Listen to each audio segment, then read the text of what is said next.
3-1 Atlas suddenly split into two fragments near Jupiter, and the implications of that event ripple far beyond the quiet certainty of astronomy's equations into the strange twilight where speculation, imagination, and worst-case scenarios converge into something far less comfortable than a simple commentary story, because when a visitor from another star system shatters so close to the solar system's giant, the boundary between natural mechanics and deliberate maneuver blurs in unsettling ways, and the calm verdict of celestial physics begins to sound more like an opening line in a mystery than the closing chapter of an investigation. This is not merely another comet fracturing under tidal stress or sublimation pressure. This is the third confirmed interstellar object in human history, performing an act at once ordinary in the language of comets and extraordinary in its timing, precision, and context. What if the split of 3i Atlas was not accidental? What if we were watching a performance staged in the gravitational theater of Jupiter's influence, a maneuver hidden in plain sight within the expected but hiding intention? Behind the mask of natural fragility, comets split all the time. Astronomers remind us the history of solar system wanderers is littered with fractured nuclei whose volatile, rich interiors succumb to thermal stress or rotation-driven breakups. Shoemaker Levy 9 famously tore into dozens of pieces before plunging into Jupiter's atmosphere in 1994, and many others have silently fragmented far from public attention. But what if 3i Atlas is different? What if its disintegration is not the chaotic death of fragile traveler, but the deliberate transformation of an object whose very trajectory already defied the normal rules of solar system citizenship? The split occurred near Jupiter, where gravitational tides are immense, but the symmetry of the fragments, the clean division, the timing, just as public attention reached its peak, these details whisper possibilities beyond the comfort of natural explanations. A civilization unimaginably advanced could cloak its maneuvers in the familiar theater of orbital dynamics, allowing our telescopes to interpret intention as inevitability and engineering as accident. And perhaps the most effective disguise for surveillance is to behave exactly as nature would have behaved until the moment when intention slips through the cracks. If the split were merely a coincidence, it would still be remarkable for its scientific value, because now humanity can observe two interstellar fragments diverging through our system, carrying clues about composition, tensile strength, and internal chemistry from a star system we will never visit. But if coincidence masks intention, then every photon captured, every spectrum analyzed, and every orbital calculation may also represent data gathered about us, observed through instruments disguised as debris. Tonight, we stand at the threshold of both science and speculation, the verified truth and the imagined possibilities. For 3-1, Atlas has forced open the door to scenarios that may redefine not our safety from impact, but our assumptions about intelligence and purpose in the wider cosmos. Astronomers rush to track the fragments with every telescope available, recording brightness dips, flare-ups, and comet development as sublimating gases streamed into space. The Hubble Space Telescope locked its gaze upon the twin fragments, revealing behavior eerily similar between the two, as if whatever forces tore them apart had acted with precision instead of violence, while the James Webb Space Telescope probed deeper, recording spectra that carried chemical oddities echoing its parent nucleus, but now split across two bodies, with the CO dominance repeating in both, as though duplication itself was the point. What if this duplication is not redundancy, but replication? What if 3i Atlas had always been a delivery system, not a single messenger, but a courier designed to multiply at the exact point of maximum gravitational leverage near the solar system's largest planet? The timing would be perfect. The resources of public attention already focused, the instruments already aimed the split, ensuring double the data double. The speculation and perhaps double the message in the quiet corridors of professional astronomy researchers remind Zeus of Occam's razor that comets split under stress, that Jupiter's tides and the internal pressure of supplementing ice explain everything, and that while interstellar comets are rare, they are still comets obeying the same rules as local ones. That speculation is a shadow that grows in the gaps of certainty, and when we consider that this object was already anomalous, already an interstellar migrant, already bearing chemistry that strained the boundaries of theory, the addition of a sudden split near the most powerful planet in our system becomes more than an academic curiosity. It becomes a riddle with answers. We may not want to find fragments diverging through the darkness, trailing their comas like luminous scars two bodies know. Instead of one, each carrying secrets from stars older than our sun itself, and perhaps secrets from intelligences that learned long ago how to cloak intention and inevitability. So we return to the opening question, not whether 3i Atlas will leave, but whether we will recognize if it ever decides to stay, and now with two fragments. Instead of one, the question doubles, because what if one leaves and one lingers? What if the split is the strategy? The deceleration maneuver masked as fracture, the subtle sleight of hand written across the canvas of celestial mechanics. Tonight, as telescopes continue their watch and astronomers plot the diverging arcs of these fragments, we begin a journey into 22 chapters of speculation, exploration, and cosmic unease, where every natural explanation hides a possible intention, and every fragment of rock and ice may also be a fragment of meaning in a universe where the worst-case scenario is not destruction but revelation. When 3i Atlas was first spotted by Chile's Vera C. Rubin Observatory, its identity was not immediately obvious, a speck of light against the tapestry of stars. Nothing more than another point sliding across a CCD frame, yet within hours orbital calculations betrayed its secret. It was not bound to our sun, not captured, not circling, but slicing through the solar system like a messenger from the deep void with eccentricity greater than one velocity, immune to capture and a trajectory that whispered of distant origins. Astronomers had seen this script before in 2017 with ʻOumuamua, a long thin shard tumbling silently through space, and in 2019 with 2i Borisov, a more traditional comet bearing a coma and tail, but 3 Atlas was different. Its discovery unfolded, not with cautious whispers, but with immediate awe, because by the time it was noticed, it was already moving at a velocity that defied comfortable explanation. 61 kilometers per second, a number that rolled off press releases like just another fact, but behind the number lurked the enormity of speed, faster than the Earth orbits the sun, faster than any spacecraft humanity has ever launched, faster than the reflexive imagination of ordinary experience could process. To see it was to glimpse something that had already crossed gulfs of interstellar darkness, unimaginable spans of time and distance, and now, for reasons unknowable, had entered our tiny planetary neighborhood. The first contact was not a handshake or a transmission. It was a dot of light and the echo of motion, a mathematical certainty that what we were seeing came from beyond our star and beyond our understanding telescopes. Worldwide pivoted automated survey systems triggered follow-up sequences. Observatories from Hawaii to Spain to South Africa confirmed the trajectory, and each confirmation was also a revelation. We are not alone in the sense that our sun is not isolated. Our planets are not untouched. Interstellar wanderers pass among us, ancient emissaries.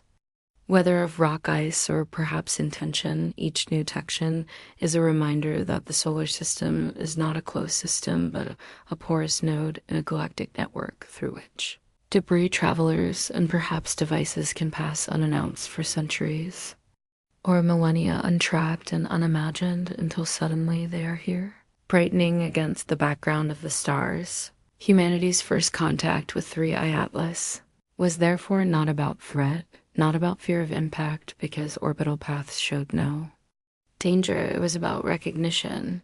Recognition that the void beyond our system was not empty.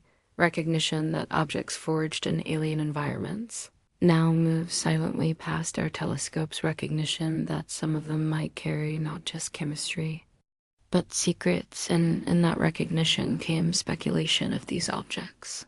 Cross interstellar space randomly flung from birth systems by gravitational chaos. Then their presence is just noise, the background chatter of galactic evolution that, if patterns exist, if increasing speeds across successive visitors are more than coincidence, if fragmentation near giant planets is more than accident, then we are not watching random wanderers, but a script, a sequence, a revelation unfolding at the scale of centuries. Our first contact with 3i Atlas was therefore also a first contact with mystery, and perhaps with intention, for in its light, curves in its spectra, in its orbital angle, there may be signals not in the conventional sense, but encoded in the very physics of its passage, written in the way it moves, the way it fragments, the way it refuses to obey our expectations. This is the essence of first contact, not ships in the sky or greetings in radio waves, but anomalies in data, small deviations from natural law that open the door to something more. And as astronomers measured 3 Atlas with ever greater precision, they began to see not just a comet, but a question, the kind of question that grows heavier with every calculation until speculation becomes inevitable. The path of 3i Atlas is not a circle, not an ellipse, not the comforting curve of solar system, native bound by gravity's leash. It is a hyperbola, an open wound in the geometry of orbits, a line that comes from nowhere and returns to nowhere, carrying with it the silent testimony of distances we cannot comprehend. Its eccentricity greater than one marks it as an interstellar traveler, a migrant from another sun, perhaps many suns ago. Its orbit traced backward does not lead to a parent star easily.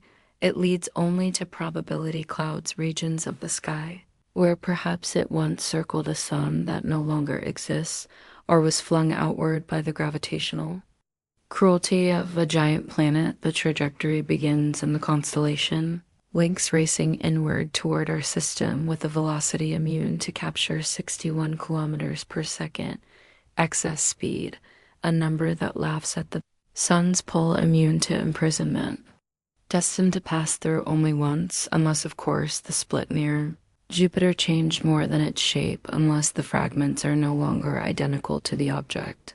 We thought we understood trajectory is supposed to be certainty equations written in the sky, predictions that give us comfort because they tell us where a body will be not just tomorrow, but centuries hence. Yet with interstellar objects, certainty phrase, small uncertainties expand across vast distances, and behind those uncertainties hide speculation. What if this trajectory is not entirely natural? What if it was nudged, corrected then over eons by maneuvers so subtle we mistake them for chance? What if the hyperbolic path is not an accident, but an approach vector, a line aimed not simply at the sun, but at us? For every orbital calculation begins with assumptions about forces, about gravity, about radiation pressure, about non-gravitational effects like outgassing. But what if hidden among those forces is intention? What if 3 Atlas is not simply wandering, but navigating? Jupiter was a perfect waypoint, its gravity, a natural slingshot or shield, its presence, a mask for maneuver. And now the split near its influence adds a wrinkle that no simulation predicted too.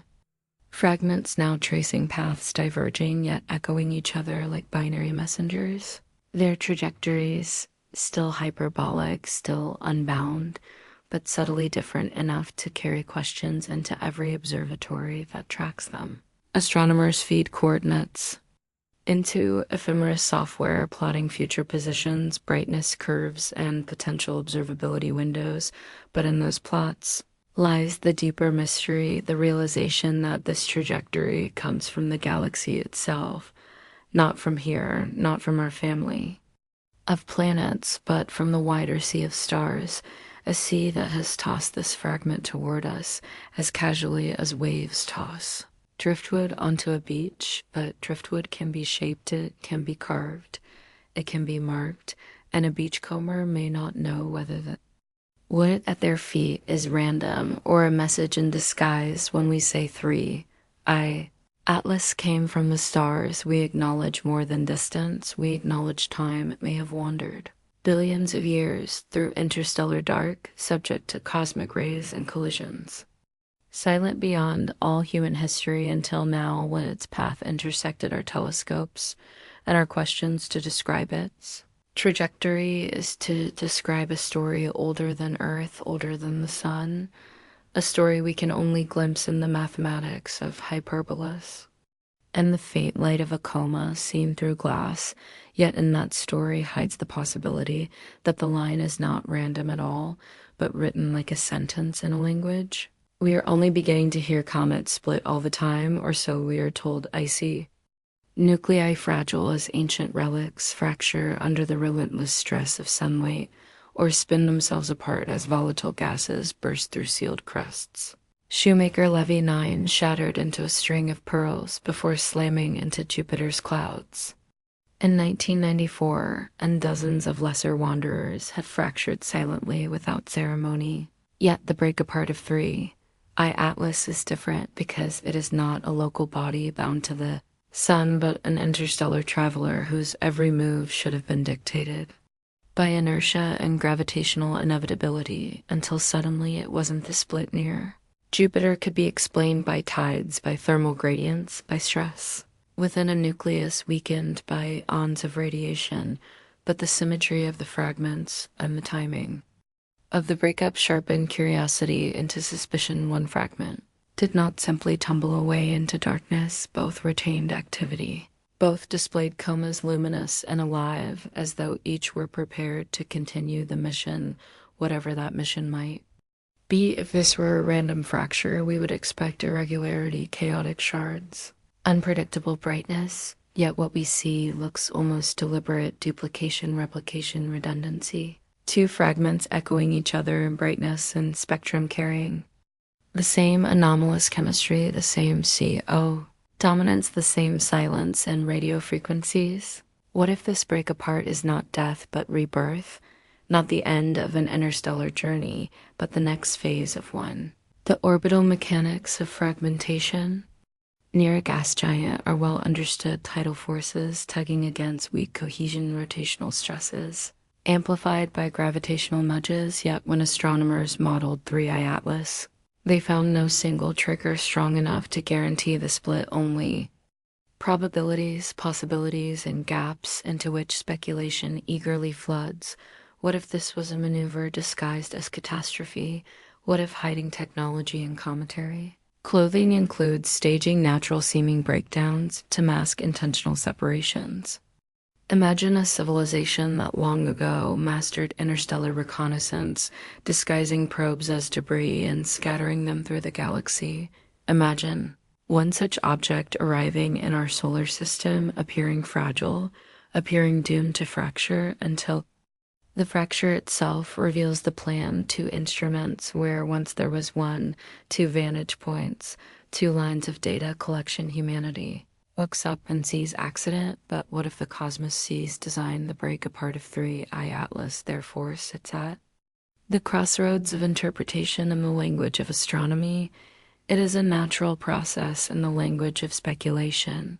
It is a message that the true worst-case scenario is not destruction, but recognition that what we call fragile may, in fact, be deliberate. When astronomers examine the fragments of 3I Atlas, they expected chaos, asymmetry, irregular brightness curves, and uneven coma development, because natural breakups are messy affairs, one shard larger than the other, one fragment fading quickly while another lingers. But what they found instead was eerie balance, two bodies glowing with almost identical luminosity, both generating comas that mirrored each other, as if the split had been orchestrated not by random fracture, but by design. Symmetry in nature exists, of course, snowflake stars orbiting in binaries, the balance of tidal locking, yet the symmetry of interstellar fragments splitting near Jupiter. strikes as something altogether stranger because comets are supposed to be fragile, their breakups unpredictable, their geometries crude and uneven, the symmetry therefore whispers of purpose. What if the split was not accident but duplication? What if 3I Atlas was always meant to become two halves echoing each other? Across the solar system, redundancy is a hallmark of technology probes, doubled instruments, mirrored backups in case of failure. A civilization advanced enough to launch interstellar couriers might choose to hide this strategy in cometary disguise. One object arrives near Jupiter, splits in two, and suddenly the probability of survival doubles. One fragment could fail, and the other continue the mission. To us, it appears fragile. To them, it appears efficient. Symmetry also serves another function: camouflage when observers expect chaos but see balance. They dismiss their unease because the mind prefers natural explanations. The symmetry becomes invisible because it seems too coincidental to be deliberate. Yet history teaches us coincidence is often design in disguise. From the perspective of celestial mechanics, both fragments trace slightly diverging hyperbolas but remain faithful to their interstellar nature. Unbound, uncaptured, still destined to leave, and yet the thought lingers. What if one fragment is meant to be seen while the other is meant to vanish?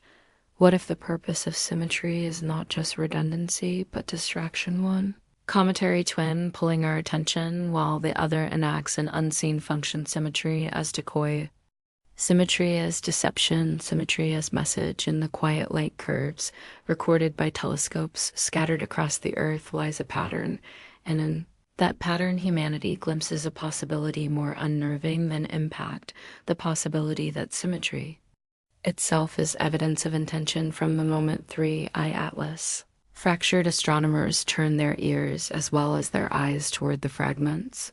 Radio telescopes across continents scan the skies, searching for whispers in the electromagnetic spectrum.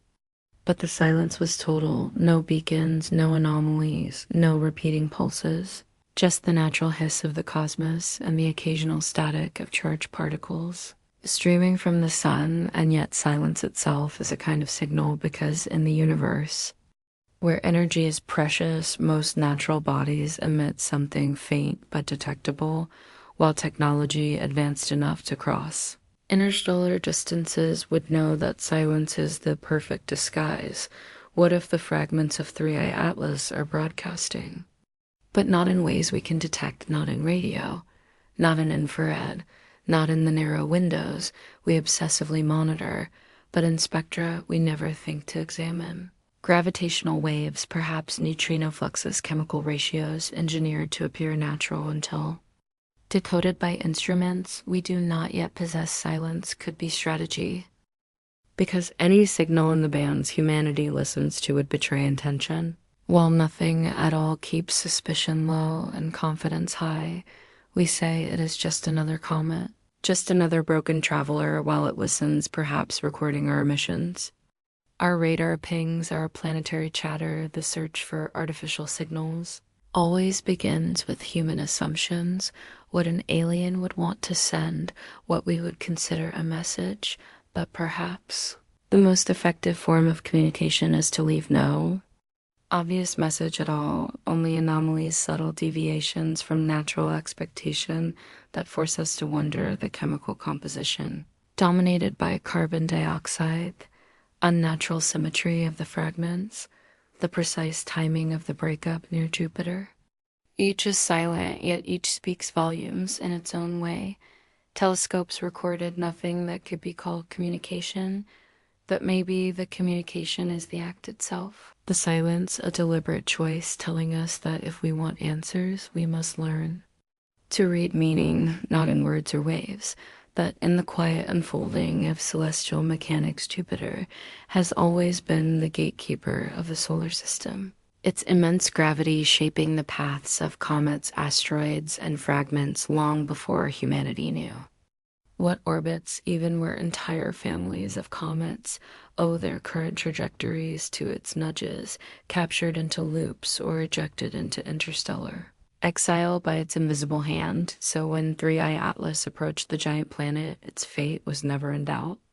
Some influence would be felt, some deviation written into its course, and yet the breakup that occurred near Jupiter feels less like inevitability and more like choreography for tidal forces are powerful, but predictable radiation pressure is subtle. But calculable, the models show possibilities of stress, yes, but probabilities, not certainties, and what we saw looked too precise, two fragments carrying on with mirrored brightness and coma development, as if Jupiter's gravity had been the stage.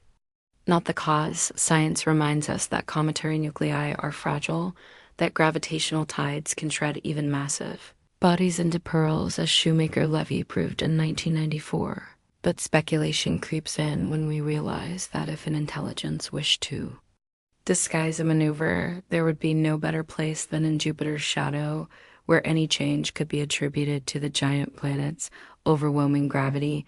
A fragment becomes two, the orbit shifts slightly, and astronomers nod and say yes, of course Jupiter did it, but what if Jupiter was only the alibi? What if the split was engineered to occur precisely there because no one would question it, the largest planet in the system, as accomplice to camouflage a perfect cover story? Imagine probes designed to fracture upon gravitational stress, each half continuing a different task, each hidden in the assumption that nature alone was at work. Jupiter's influence, therefore, becomes more than a physical interaction, it becomes a narrative. Devise a way to explain away what may not be explainable at all, the solar system's guardian, also its stage curtain behind which intentions can hide. When the James Webb Space Telescope turned its infrared gaze upon 3i Atlas, what it revealed defied expectations, because comets follow a familiar script dominated by water ice with supporting roles for carbon monoxide, carbon dioxide, and trace organics. Yet this object inverted the play carbon dioxide overwhelming water by an unprecedented margin, producing a coma that glowed with an alien chemistry, not impossible but unsettling, because the ratio 81:1 is not something seen in our solar system. The immediate explanations flowed natural formation near a sea of snow line in a distant star's protoplanetary disk, or perhaps billions of years of cosmic ray processing that sealed water beneath a crust while leaving volatile carbon dioxide to escape. But even these plausible scenarios strain under the extremity of the data, and so the puzzle deepens. What if this chemistry is not merely natural variation, but deliberate signature? What if an intelligence encoded a message? Not in radio, not in mathematics, but in molecular ratios, the fingerprints of formation as a kind of galactic language. After all, spectroscopy is universal light absorbed and emitted at precise wavelengths, no matter who looks or from where. What if 3i Atlas carries its meaning not in transmissions, but in the chemical imbalance of its very body? Its coma, a glowing advertisement of difference, an anomaly designed to catch attention. Scientists compare it to other odd comets like C 2016 R2 Pan-STARRS, which also showed volatile ratios that stretch theory. But even so, 3i Atlas pushes the boundary farther, and the more extreme the anomaly, the more speculation seeps in. What if this chemical puzzle is not a byproduct but a code? What if the deviation from norm is the message itself telling us that the worst case scenario is not destruction, but recognition that the universe may already be speaking, and we have only just begun to learn its grammar when the James Webb Space Telescope turned its infrared gaze upon 3i Atlas? What it revealed defied expectations, because comets follow a familiar script dominated by water ice with supporting roles for carbon monoxide, carbon dioxide, and trace organics. Yet this object inverted the play carbon dioxide overwhelming water by an unprecedented margin, producing a coma that glowed with an alien chemistry, not impossible but unsettling, because the ratio 81:1 is not something seen in our solar system. The immediate explanations flowed natural formation near a CO snow line in a distant star's protoplanetary disk. or perhaps billions of years of cosmic ray processing that sealed water beneath a crust while leaving volatile carbon dioxide to escape. But even these plausible scenarios strain under the extremity of the data, and so the puzzle deepens. What if this chemistry is not merely natural variation, but deliberate signature? What if an intelligence encoded a message not in radio, not in mathematics, but in molecular ratios? The fingerprints of formation as a kind of galactic language. After all, spectroscopy is universal light absorbed and emitted at precise wavelengths, no matter who looks or from where. What if 3I Atlas carries its meaning not in transmissions, but in the chemical imbalance of its very body? Its coma, a glowing advertisement of difference, an anomaly designed to catch attention. Scientists compare it to other odd comets, like C 2016 R2 Pan-STARRS, which also showed volatile ratios that stretch theory. But even so, 3I Atlas pushes the boundary farther, and the more extreme the anomaly, the more speculation seeps in. What if this chemical puzzle is not a byproduct, but a code? What if the deviation from norm is the message itself, telling us that the worst case scenario is not destruction, but recognition that the universe may already be speaking, and we have only just begun to learn its grammar when the James Webb Space Telescope turned its infrared gaze upon 3I Atlas. What it revealed defied expectations, because comets follow a familiar script dominated by water ice with supporting roles for carbon monoxide, carbon dioxide, and trace organics.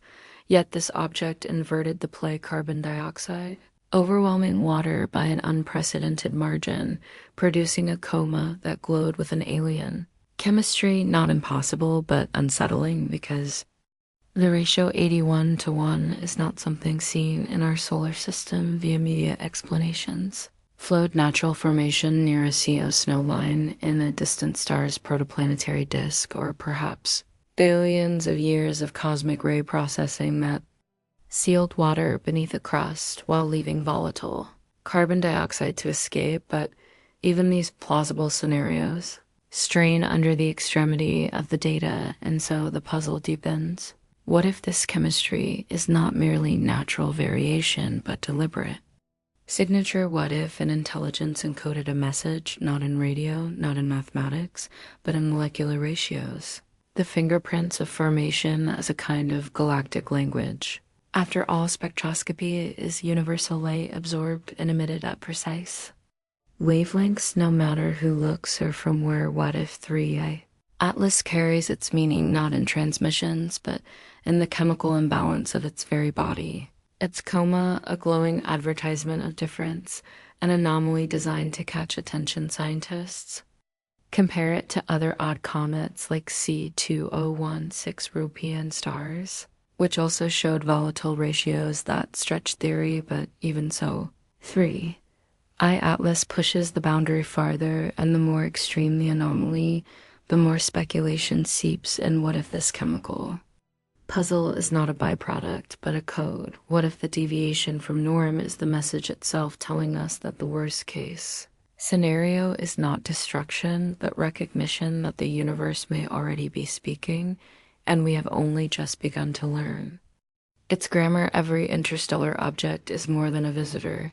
It is a time capsule carrying within its frozen nucleus the memory of a place humanity may never see. 3I Atlas is no different, except perhaps in scale of mystery, because its motion suggests origins not in the young thin disk of our galaxy, but in the thick disk and ancient stellar population billions of years older than our sun. If true, then this object predates Earth itself and drifts through space as a survivor of epochs when the Milky Way was younger, wilder, less ordered. To study it is to open a window into cosmic antiquity, to touch with telescopes a relic older than our species, older than our planet, older than the conditions we call home. And yet this antiquity fuels speculation, because the longer an object survives, the more chance it has to be shaped not only by nature, but perhaps by design civilizations, if they exist, might choose. Ancient carriers vessels launched in the dawn of the galaxy, wandering for billions of years until one day they pass through systems like ours. This is the unsettling power of interstellar objects. They blur the line between geology and archaeology, between natural debris and possible artifact. Each fragment of 3i Atlas glowing with CO could be nothing more than a cometary shard, but it could also be a messenger from a time before our sun was born, a courier carrying not just chemistry, but memory and meaning ancient. Messengers disguised as comets, slipping unnoticed through the silence of space, until now when the watchers of Earth finally look up and wonder what if speculation sharpens when natural explanations strain. And with 3i Atlas, every anomaly pushes the boundary of coincidence. Its hyperbolic speed nearly double that of its predecessors, its chemical imbalance extreme beyond precedent, its sudden split near Jupiter. Strangely symmetrical, each fact could be natural, yet together they invite another possibility. What if this object is not simply cometary debris, but engineered? What if civilizations older than ours launch probes disguised as the most common objects in the galaxy, icy bodies, rocky fragments? Cosmic litter, perfect camouflage, because who would suspect a comet? The idea of artificial interstellar messengers is not new. ʻOumuamua in 2017 sparked debate when its odd acceleration could not be fully explained by known processes, and some suggested it might be a light sail or probe, though evidence was lacking. Yet with 3i Atlas, the pattern grows: 3 interstellar visitors in less than a decade, each stranger than the last, each teaching us that the void is not empty, and perhaps that void carries intention. Artificiality does not need to mean machines with lights and antennas. It can mean design at levels we cannot detect, control hidden in orbital choices, messages encoded in chemistry, surveillance, cloaked as sublimation. What if the fragments of 3i Atlas are not failures, but functioning devices, each twin a node in a silent network, watching, recording, passing through the solar system unnoticed, except for the questions it forces us to ask in science? The artificial is a last resort explanation, but in speculation, it is the possibility that refuses to vanish, because the closer we look, the more 3i Atlas feels less like chance and more like strategy. If 3, the first Atlas, were only a rock of ice and dust, it would still be extraordinary. An emissary from another star system, torn into fragments near Jupiter and glowing with chemistry no local comet can match, but speculation insists on another layer. What if this object is not merely passing through, but watching? What if civilizations far older than ours seeded the galaxy with disguised couriers, drifting silently until they encounter planets with technology advanced enough to notice them? Comets make perfect watchers. No one questions their presence, their silence, their erratic light curves. They wander naturally from star to star, carrying instruments hidden within structures indistinguishable from ice and rock. The watchers would not need to transmit. They could simply record and relay, later perhaps by fracturing to release smaller payloads, or by carrying coded chemistry that future instruments might decode.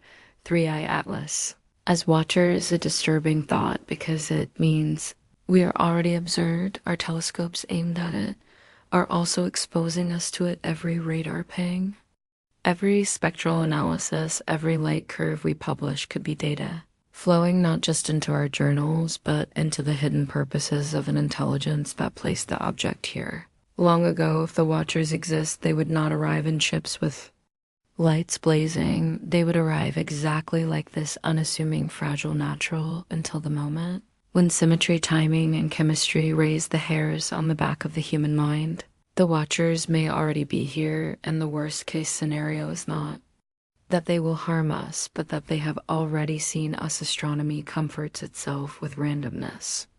In a universe of staggering scales and ancient times, the appearance of interstellar objects is explained away as the inevitable byproduct of chaotic beginnings. Planets form, giant worlds hurl debris outward, and icy fragments wander through. The galaxy for billions of years, aimless and unobserved until one passes close enough to the sun for us to see. We are told this is chance, nothing more. Randomness becomes a kind of shield, a blanket thrown over our unease, because if wanderers like ʻOumuamua, Borisov, and now Atlas are simply cosmic flukes, then we need not worry about purpose, about intention, about being observed. The illusion of randomness lets us sleep, but illusions, by definition, conceal. Consider the odds. The Milky Way is filled with stars, each with the potential to eject trillions of fragments. Most will never approach our solar system, but sheer numbers ensure that some will. In theory, these interstellar visitors should be unimaginably rare, the gaps between their arrivals measured in centuries or millennia. Yet within a span of less than a decade, we have confirmed 3. ʻOumuamua in 2017, slender and enigmatic. Borisov in 2019, cometary but unusually active.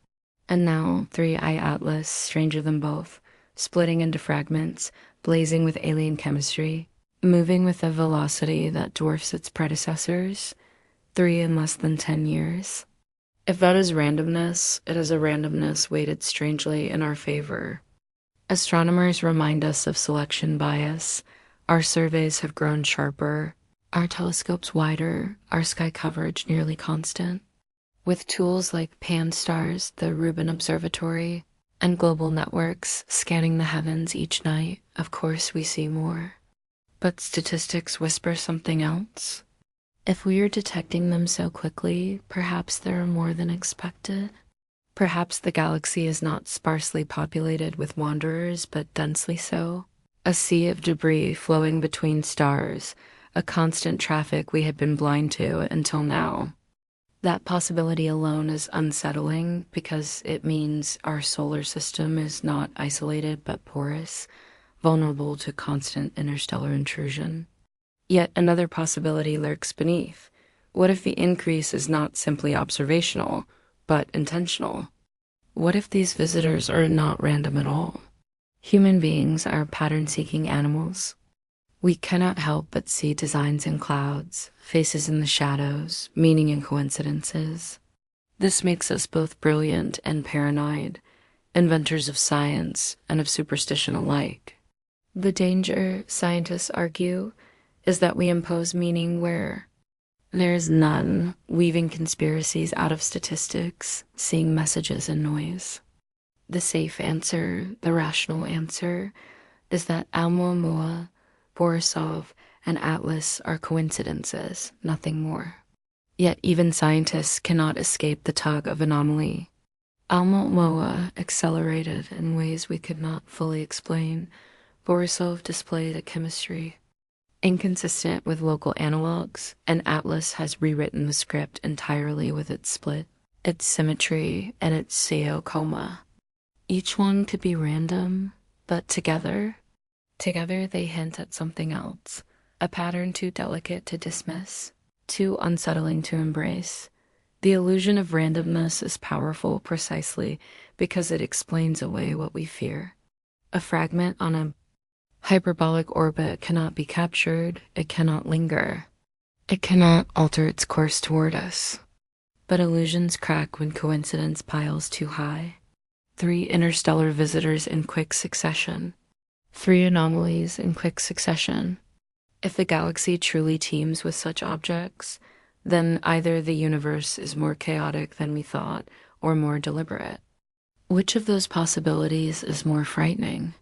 Imagine for a moment that randomness is not the truth, but the disguise. That behind the numbers lies intention. If a civilization older than ours wished to survey the galaxy, would it send gleaming ships that announce themselves? Or would it send probes hidden in plain sight, probes indistinguishable from natural debris? The genius of camouflage is that the prey does not notice the predator until too late. The genius of using comets as couriers is that no one doubts their randomness. No one questions a comet. We dismiss the pattern as chance because to accept design is to accept that we are not the first to gaze outward, 3-eye atlas, split into twin. Fragments near Jupiter challenges the illusion more than any before it. Because randomness is messy. Randomness produces asymmetry, chaos, jagged edges. Yet here we have balance, mirroring, duplication. Two fragments where one should have shattered into many. Two comas glowing with equal vigor. Symmetry is not the child of randomness. Symmetry whispers of design. And in that whisper, the illusion falters. Astronomers debate, as they always do, invoking natural processes to patch the cracks. Perhaps the nucleus had an internal structure that favored a clean division. Perhaps stresses accumulated just right. Perhaps Jupiter's gravity nudged at exactly the right moment.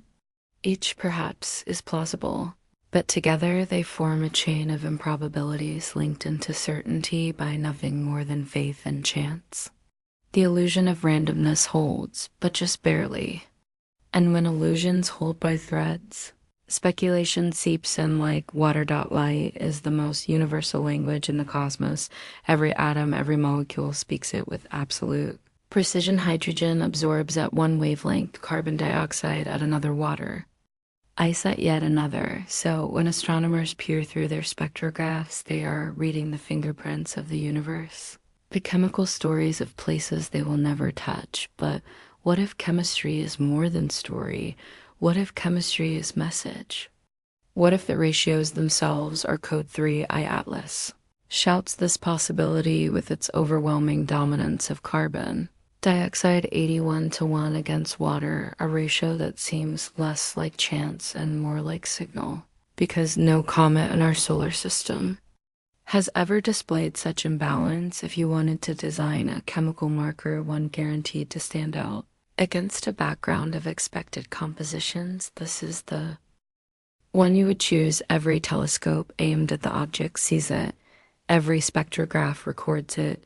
No advanced technology required, just attention and suspicion, but the true speculation lies deeper. What if the chemistry is not only an anomaly, but a cipher? Ratios as numbers, numbers as sequences, sequences as meaning, molecular fingerprints, written not for fuel or physics, but for communication.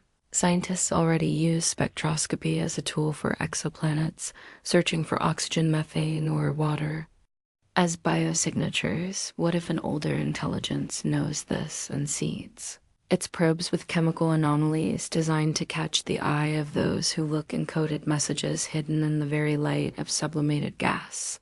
The idea is not absurd. Humans themselves have dreamed of sending information in molecular form, strands of DNA, engineered with data crystals carrying etched codes. Signals embedded in isotopic ratios, if we can imagine it. Why could not others have already done it? The fragments of 3-eye atlas carry twin comas glowing with the same unnatural signature duplication, not only of structure, but of message redundancy to ensure. It is not missed to ensure the signal is loud. If chemistry is language, then this visitor may be speaking already. The illusion of randomness says it is coincidence. Chemistry says it is communication. The unsettling truth is that both may be correct, and the message is not about safety or danger, but about presence. Every comet changes at perihelion, the moment it draws closest to the sun. Heat awakens frozen reservoirs locked for eons. Ice turns to vapor dust, explodes outward tails, unfurl like cosmic banners, but with 3-eye atlas perihelion carries heavier weight because its approach is not just a cometary moment, but a test, a threshold where anomalies may multiply as heat penetrates deeper layers, revealing hidden chemistry, hidden structures. Hidden intentions. Telescopes worldwide are waiting for this moment, predicting brightness surges, outgassing storms, perhaps even further fragmentation. Yet the question that shadows these predictions is darker. What if perihelion is not awakening by accident, but by design? What if hidden systems dormant for billions of years are meant to switch on only in the heat of a new star? What if the sun itself is the trigger? Humanity watches for water dust and carbon dioxide, but speculation watches for something else. Patterns in the variability, sudden shifts in trajectory, strange pulses buried in light, curves or the unveiling of features that resemble not debris but construction perihelion is the perfect disguise because all comets grow more active near the sun. Any anomaly can be excused as thermal stress, any deviation as outgassing, but what if that disguise is precisely the point the fragments of 3I Atlas could flare not with natural sublimation, but with controlled activation, the moment when the true mission begins, and if so, then perihelion is not merely astronomy's opportunity. It is its trial. The awakening we expect may not be the awakening we get. The danger of comets has always been framed in the language of impact. We fear their trajectories, their angles of approach, their potential energy measured in megatons or gigatons, the catastrophic aftermath if one were to strike Earth. This fear is natural, a survival reflex embedded deep within us from the days when the sky was a place of omens and fire. Yet with 3I Atlas, that fear misses the mark. Orbital models assure us it will never come close enough to threaten. Its hyperbolic path is too fast, too unbound, too immune to the sun's grip to linger. The shadow of physical impact is not what follows it. Instead, the true shadow is conceptual, the threat not of collision, but of revelation. The shadow scenario is what happens when the comfort of randomness fails, when coincidence curdles into pattern, when the universe ceases to be silent and begins to whisper in ways we cannot ignore. To imagine the shadow scenario, we must first strip away the illusions of safety we wrap ourselves in. Yes, the fragments are distant. Yes, the chemistry can be explained. Yes, comets split all the time. Each of these facts is correct, but together, they become a lullaby, soothing us to sleep even as the anomalies mount. The shadow scenario begins when we refuse to be lulled, when we ask not what 3I Atlas might do to us physically, but what it might reveal about us conceptually. What if the greatest risk is not damage but contact? What if the worst-case outcome is not destruction but recognition that intelligence older and stranger than our own has already reached us? Not with fire, not with war, but with silence disguised as chance? Imagine for a moment that the split near Jupiter was deliberate, that two fragments were meant to emerge, that redundancy and symmetry are themselves signs of function. Imagine further that the carbon dioxide dominance is not a quark of formation but a chemical beacon, a spectral flare designed to stand out from the background of normal cometary chemistry. Imagine finally that perihelion is not simply heating, but activation, that hidden systems awaken in the blaze of the sun and begin to do what they were designed to do. If these suppositions are true, then the shadow scenario unfolds in ways far subtler and more profound than an impact event. It unfolds as observation, surveillance, measurement, a cosmic census in which Earth is the subject, not the bystander. Humanity's instruments are crude by comparison. We point radio telescopes and optical arrays, measuring, analyzing, predicting. We believe ourselves to be the observers. But in the shadow scenario, the roles invert. The fragments of 3I Atlas are the instruments, and we are the phenomena. Our planet's electromagnetic emissions, our radar, our atmospheric chemistry, our very biosphere, all of it becomes data quietly collected, silently transmitted, perhaps in ways so far beyond the physics that they cannot. This is the natural explanations, not that the object will harm us, but that it will study us, catalog us, and vanish without a trace, leaving us only with questions. The shadow scenario also challenges our most cherished assumption that we would know if contact had been made. 9, We imagine 8, grand 7, signals, radio bursts, 6, deliberate 5, mathematics, 4, 3, greetings encoded in 2, prime numbers. 1. But what if true contact Ignition and liftoff of Ares What if the 1S. act of Testing being observed concepts is for itself the a future contact? of new In rocket this frame, design. 3A Atlas. is already the first emissary of another intelligence, one that does not care to announce itself in our language, one that cloaks its technology in ice and dust, one that speaks only in anomalies subtle enough to be ignored by those not looking. Closely, we are looking now, and what we see may not be a comet at all, but a mask. The terror of the shadow scenario lies not in the spectacular, but in the mundane. It is easy to dramatize an asteroid impact, a Hollywood fireball striking Earth.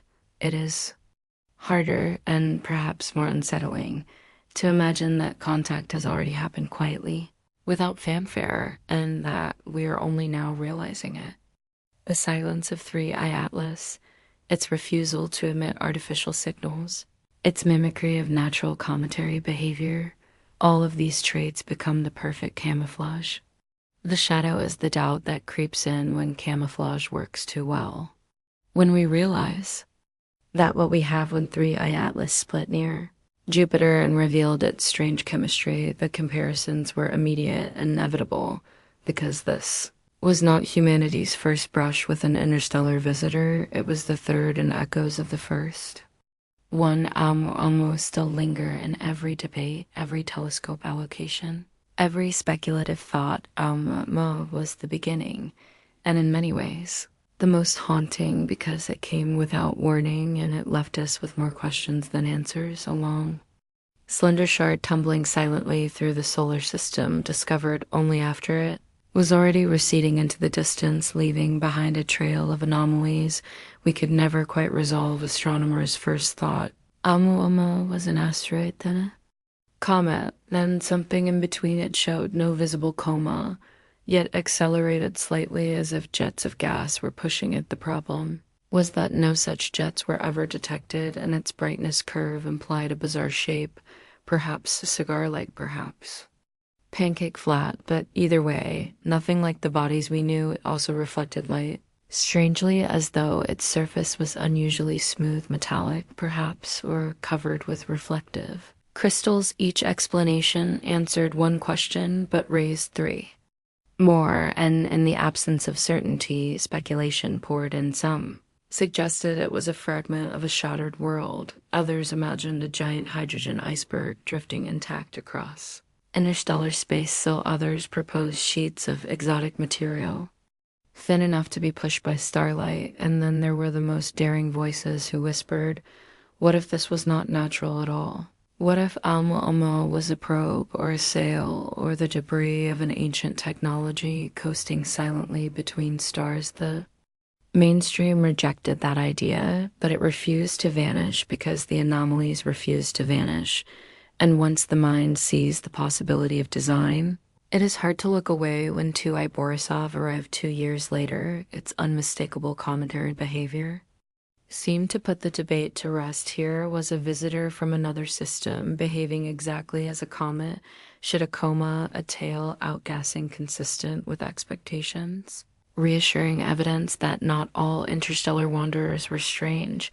And then 3I Atlas appeared, shattering that comfort and dragging the whispers back to the surface, because Atlas combined the unease of ʻOumuamua with the cometary certainty of Borisov, a hybrid anomaly carrying both the data of science and the seeds of speculation. And so the echoes of ʻOumuamua grew louder. The shadow of that first visitor hangs over Atlas like a ghost, because the pattern now is undeniable. One visitor in 2017, another in 2019, another in 2025. Each stranger than the last, each arriving faster and brighter, each reminding us that the galaxy is not empty and that our solar system is not closed. The echoes are not just in anomalies, but in timing, in the unsettling rhythm of their arrival. If ʻOumuamua was chance and Borisov was coincidence, what then is Atlas when the third arrives? In less than a decade, with chemistry so alien, and a body that splits in two near Jupiter, the echoes stretch further still into culture, into imagination. ʻOumuamua inspired books, papers, debates, controversies, its very name Hawaiian for scout cementing. It in public consciousness as the first of its kind, the scout, the harbinger, the one that comes before and in that mythic framing. Atlas cannot escape its connection, perhaps not a scout, but a messenger, perhaps not the first, but the one that follows. Building upon the pattern, if one was strange and two is normal, then three is revelation. Three is when we stop saying coincidence and start saying design scientists work to dampen this unease. Repeating that detection bias explains the frequency. That cosmic rays explain the chemistry, that tidal stresses explain the split. But beneath every explanation lies ʻOumuamua's unresolved mystery, still hanging unanswered, a reminder that sometimes the data does not fit neatly, and when the data resists the mind turns to speculation, the echoes become louder, and we begin to wonder whether ʻOumuamua was not an outlier, but the first note in a sequence, a pattern unfolding across years, a slow revelation measured not in transmissions, but in anomalies. The most haunting echo is acceleration, ʻOumuamua's unexplained drift away from the sun, small, subtle, but real, as if pushed by something unseen. Atlas does not show the same force, but its breakup and its symmetry create their own puzzles. And in their strangeness, we hear the rhythm of that first anomaly repeating in a different key, a reminder that each visitor carries its own flavor of the inexplicable.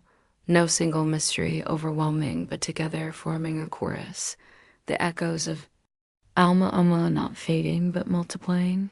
And so we look back at 2017 with new eyes, remembering how unprepared we were, how quickly ʻOumuamua appeared and disappeared, leading us scrambling with inadequate telescopes and limited data. If we had been ready, if we had known what to look for, how much more could we have learned? And now with Atlas, we are ready, telescopes, trained instruments, calibrated eyes wide open, and still what we find resists explanation. Still the anomalies persist, as though the mystery itself is the point, as though the message lies not in clarity, but in confusion. Not in answers, but in echo spin galactic. Archaeology is not conducted with shovels or brushes, but with telescopes and spectra with trajectories plotted on supercomputers and light curves recorded in darkness. It is the science of reconstructing the galaxy's past from the debris it scatters across interstellar space, and in this sense, Three-Eye Atlas is a shard of deep time, a relic older than Earth, older than the sun itself, carrying within its fractured body the memory of epochs when the Milky Way was still young and chaotic, when stars were born in violent clusters and gravitational chaos hurled worlds and fragments into exile to wander forever through the dark. Every interstellar object we see is a fossil, a time capsule, its chemistry, the fingerprint of a star, long gone its orbit, the scar of encounters. Billions of years forgotten. Three-Eye Atlas with its thick disk origins, its improbable chemistry, its symmetrical split near Jupiter, is more than just an object. It is an artifact of cosmic prehistory, a fragment of the galaxy's own archive, drifting by us like a page torn from a book we can only glimpse before the wind carries it away. The practice of galactic archaeology demands humility, because the scales are so vast and the evidence so sparse. Each object is a clue, and yet also a riddle.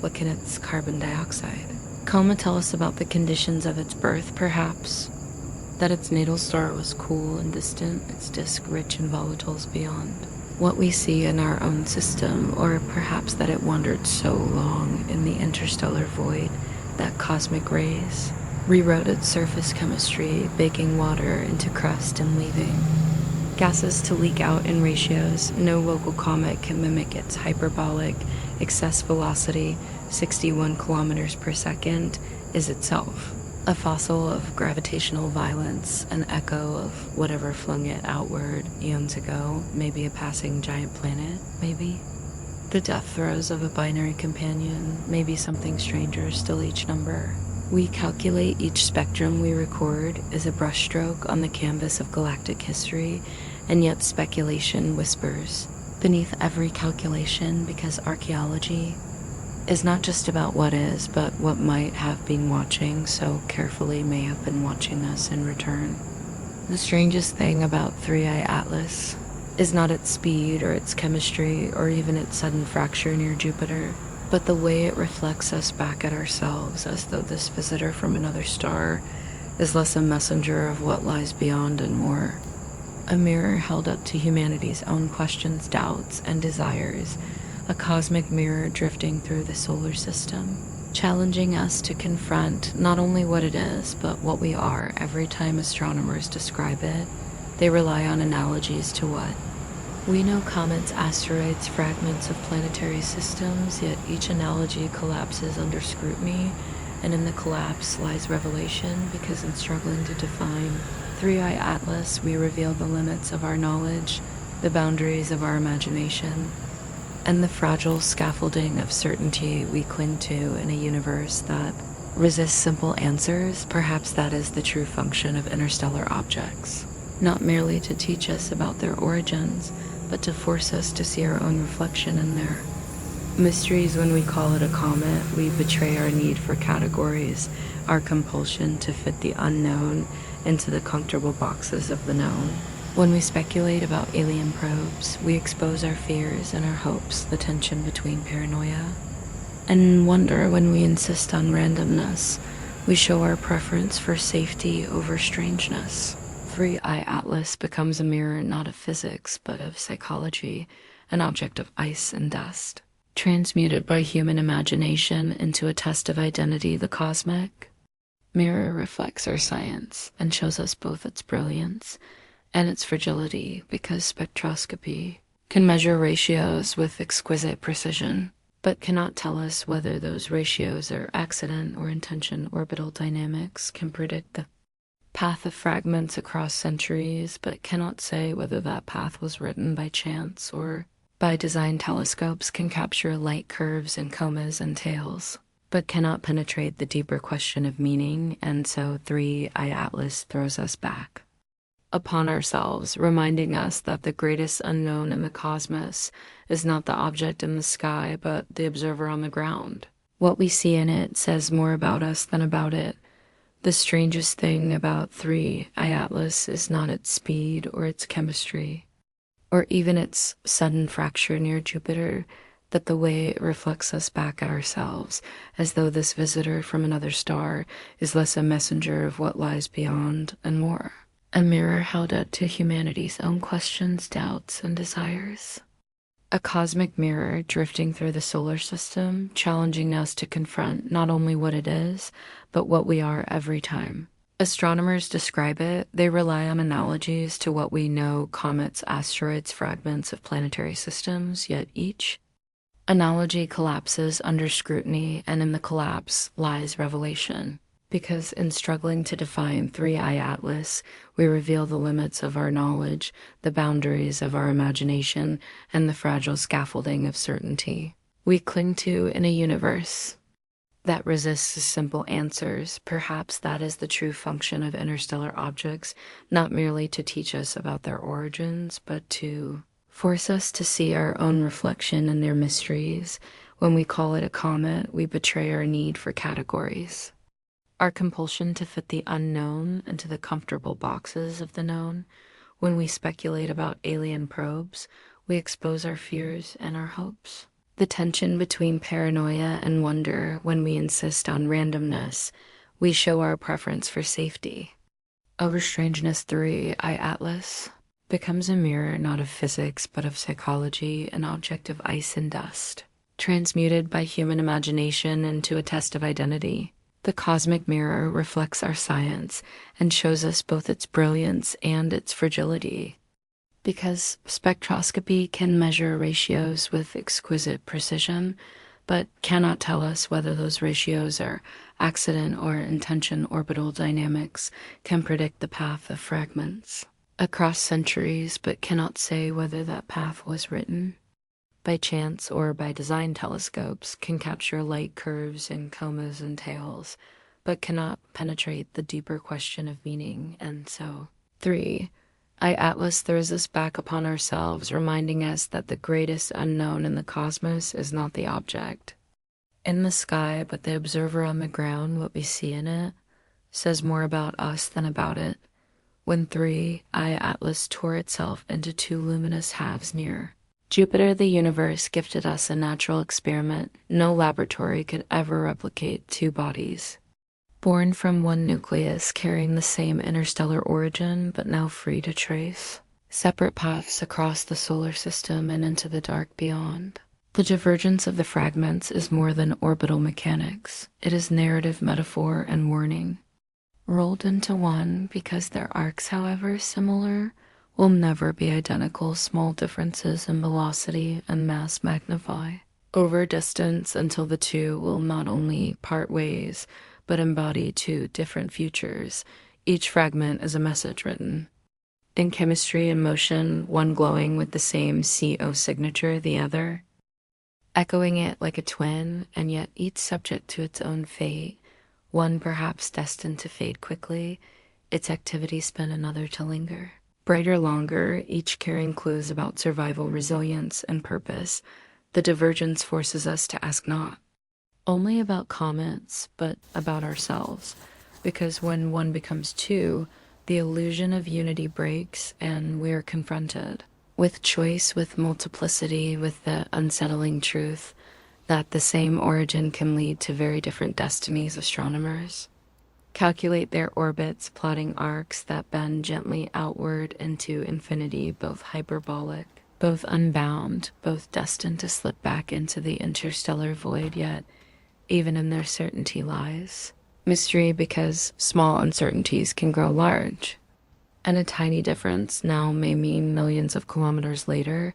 What if one fragment continues on the projected course while the other deviates? Subtly, not enough to alarm, but enough to suggest intention. What if one leaves as expected while the other lingers in the system longer than chance should allow? The divergence is a test not of physics, but of interpretation. Will we see two natural bodies behaving as expected, or will we see in their differences the first faint outline of design? Humanity has always imagined contact as an event, a moment of revelation, when the silence of the cosmos shatters into signal, or sight into ships arriving, or beacons transmitting across the void. But what if contact does not arrive as an event, but as a condition? What if it is already here, not in words or greetings, but an anomaly so subtle that only the most patient instruments can perceive them, and only the most imaginative minds dare to interpret them? 3I Atlas fractured into two near Jupiter and that act may already have completed its function, because what if the purpose was never to speak, but simply to pass? What if contact without contact is the strategy of intelligence far older than our civilizations that understand the dangers of exposure, the futility of announcing themselves in obvious ways? They would not risk open transmission or visible machines. They would slip unnoticed into the noise of natural processes, camouflaging probes as comets fragmenting to double redundancy, encoding signatures in chemistry subtle enough to be dismissed as coincidence, but sharp enough to be remembered as anomaly. And in this design lies contact. We are observing, we are measuring, we are debating, and in doing so, we are already interacting. The comet does not need to reveal itself. It only needs to force us to ask the questions we were not ready to ask. In that sense, the act of recognition, however faint, is already communication. Contact without contact also reframes our understanding of danger, because it implies that the real risk is not impact, not physical harm, but epistemological disruption.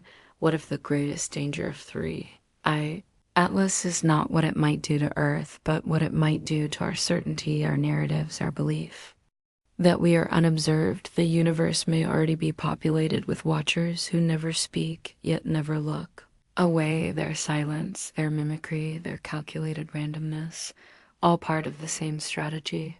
And we are left wondering not if we are alone, but if we have ever been alone at all. The fragments of 3I Atlas, then, are not just icy bodies. They are questions embodied in orbit. Their very presence a dialogue carried out in silence, and in that dialogue lies the unsettling truth that contact may not come with a message, it may come with a mirror, forcing us to confront our assumptions about intelligence, about intention, about what it means to be.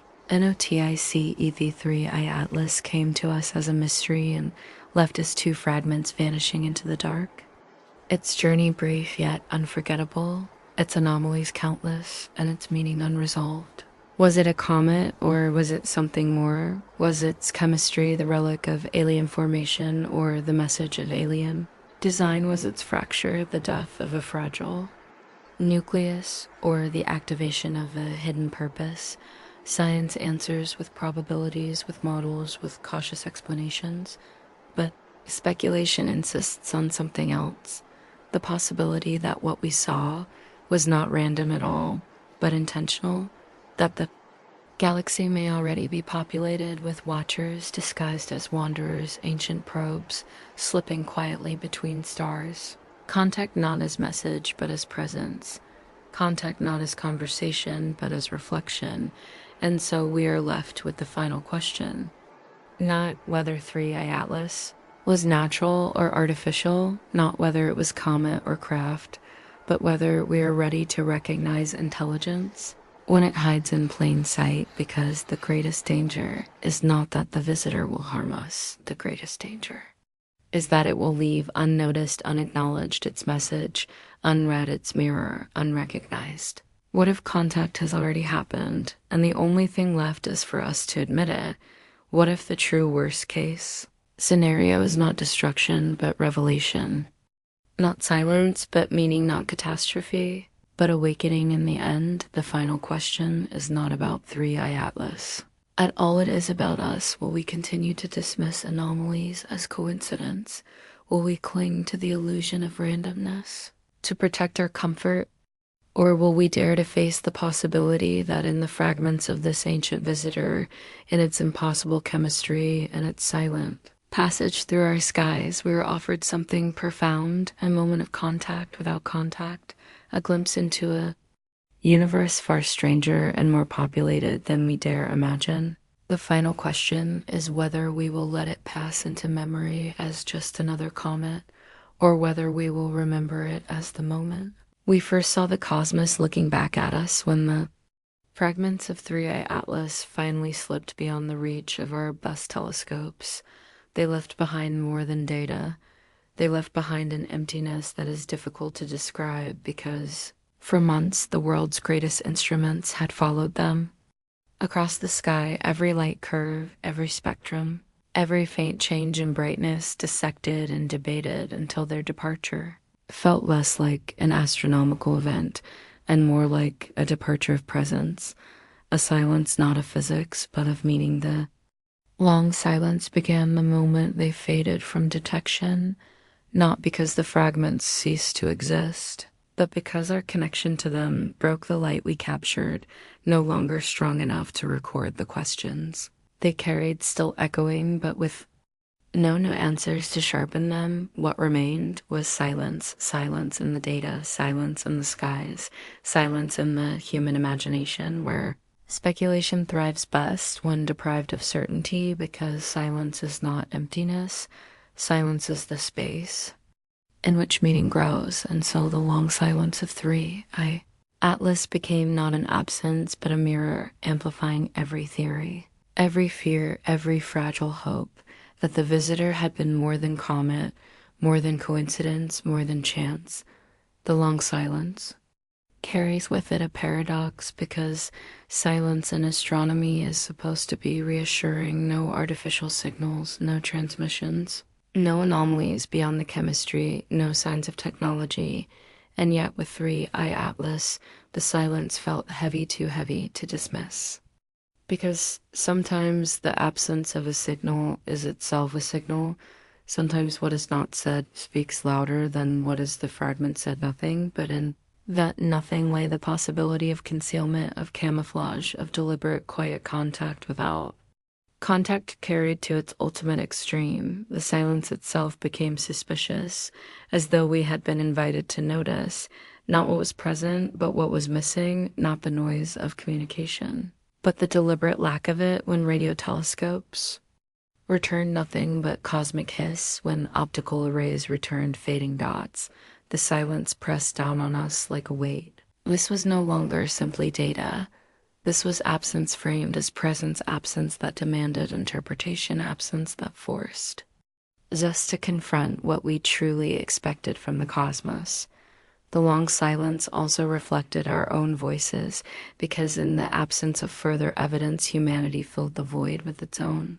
Speculations, papers, published conferences, debated headlines proclaimed the strangest comet ever, or the clearest proof of interstellar randomness. Opinions split along familiar lines, skeptics insisting on natural processes, enthusiasts whispering about probes disguised as comets, philosophers arguing that the meaning lay not in the object, but in the way it unsettled us. All these voices echoing against the silence, amplifying it, giving it shape, giving it resonance. The silence was no longer quiet. It was crowded with us, crowded with our fears and projections, our need for narrative, our refusal to leave mystery unanswered. The fragments had left, but the silence remained, and we inhabited it like explorers inhabiting a cave, unsure whether its echoes belonged to us or to something deeper. And so the long silence stretched outward into time, becoming not a moment but a condition. The absence of three-eye Atlas in our skies did not end its influence. It deepened it, because the less we could observe, the more we imagined silence breeds speculation, speculation breeds myth, and myth breeds permanence. The comet may fade, but the questions do not. Every lecture, every book, every late-night conversation about the possibility of hidden intelligences carried the ghost of Atlas. Within it, the silence was not passive. It was generative of force that seeded new ways of thinking, new fears, new hopes. What if this is how contact always occurs, not with bursts of radio or shining ships, but with fragments of ice drifting through our system? Anomalies too subtle to prove, that too loud to ignore. Leaving, we told ourselves the long silence was an ending, but silence in astronomy is only ever a pause, and the pause broke. The night, an automated pipeline, flagged a dim intrusion on the outskirts of the sky, a point of light, creeping against the fixed stars with just enough motion to prick every old nerve, and the designation came fast, provisional first, then bolder. For a unconfirmed, but probable, a fourth interstellar wanderer trespassing into our certainty, and the room temperature of every observatory rose in an instant, because patterns are not patterns until they repeat, and now the repetition threatens to become a rhythm. The scout, the comet, the twin, the echo, and now the sequel, and already the numbers whisper possibilities. Its approach vector, unfamiliar, its brightness, oddly stable, its spectrum, thin but suggestive, as if the universe were clearing its throat before speaking a second time. Some will call it coincidence again. Some will say detection bias again. Some will point to the immensity of space and the inevitability of debris, but beneath the arguments you can feel the collective inhale, the sense that a script is advancing a quiet cadence that refuses to stay random. What will we see this time? A coma that breaks chemistry again, or a body that refuses to show one at all? A trajectory that hums with pure mechanics, or a path that bends in ways too subtle to be comfortable? Will it split as Atlas did mirror itself and drift apart like a planned redundancy, or will it remain whole and yet divide us more completely than any fracture could? Because with each visitor the debate sharpens, the mirror brightens, and our reflection grows harder to ignore. Perhaps fluoride will be ordinary, and our fears will relax like muscles after a long clench. Perhaps it will be stranger, and the clench will become a posture, but either way, the cosmos has taken our measure, and we have learned how quickly we reach for the oldest words when confronted with the newest things. Comet craft random, deliberate messenger, camouflage census, contact without contact, the lexicon of a species peering at its own threshold. We will turn the telescopes again. We will feed the pipelines again. We will whisper to ourselves that it is only light and math and trajectory. And yet when the first spectra spill across the monitors, and the first light curves wobble with their quiet intent, every watcher will remember. Atlas and its double breath, and the fractional moment when the universe felt like it was looking back if the next visitor is nothing, we will sleep, and if it is something, we will pretend to sleep and listen harder than we ever have before. There is a strange weight to patterns when they refuse to collapse back into coincidence. And by the time whispers of the fifth interstellar visitor began to spread, the silence had grown unbearable, stretched taut by memory and anticipation alike, because each new wanderer is not just a body of ice and rock, but a continuation of a sentence we do not yet know how to read. A message written across decades and the slow approach of light against the stars. And now the watchers return not as spectacle, but as inevitability, reminding us that Atlas was never the end.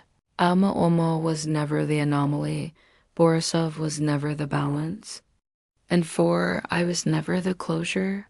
They were each chapters in a story that does not pause for our comprehension, a narrative written in orbits in chemistry and fragmentation that forces us to confront the question. We keep trying to defer. Are we being studied, counted, measured, cataloged by intelligences so old and so cautious that their technology wears the face of nature, so subtle that it leaves us nothing but doubt and unease, so advanced that its greatest power is not its ability to announce, but its ability to disappear into the ordinary? The watchers return, and we do not know if they are many or one, if they are probes or pilgrims or nothing at all. We only know that they keep coming, and each arrival cuts deeper into our illusions of isolation.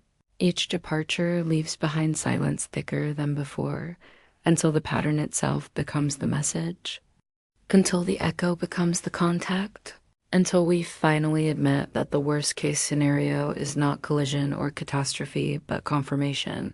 The moment we realize that our skies are not empty and never have been, that the watchers were always here, slipping past us like shadows, leaving only questions in their wake, and that the return is not their movement through space, but our awakening into theirs.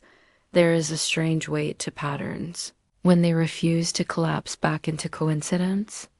And by the time whispers of a fifth interstellar visitor began to spread, the silence had grown unbearable, stretched taut by memory and anticipation alike, because each new wanderer is not just a body of ice and rock, but a continuation of a sentence we do not yet know how to read. A message written across decades and the slow approach of light against the stars. And now the watchers return not as spectacle, but as inevitability, reminding us that Atlas was never the end. ʻOumuamua was never the anomaly, Borisov was never the balance, and for I was never the closure. They were each chapters in a story that does not pause for our comprehension, a narrative written in orbits in chemistry and fragmentation that forces us to confront the question. We keep trying to defer. Are we being studied, counted, measured, cataloged by intelligences so old and so cautious that their technology wears the face of nature, so subtle that it leaves us nothing but doubt and unease, so advanced that its greatest power is not its ability to announce, but its ability to disappear into the ordinary? The watchers return, and we do not know if they are many or one, if they are probes or pilgrims or nothing at all. We only know that they keep coming, and each arrival cuts deeper into our illusions of isolation. Each departure leaves behind silence thicker than before, until the pattern itself becomes the message, until the echo becomes the contact, until we finally admit that the worst case scenario is not collision or catastrophe, but confirmation.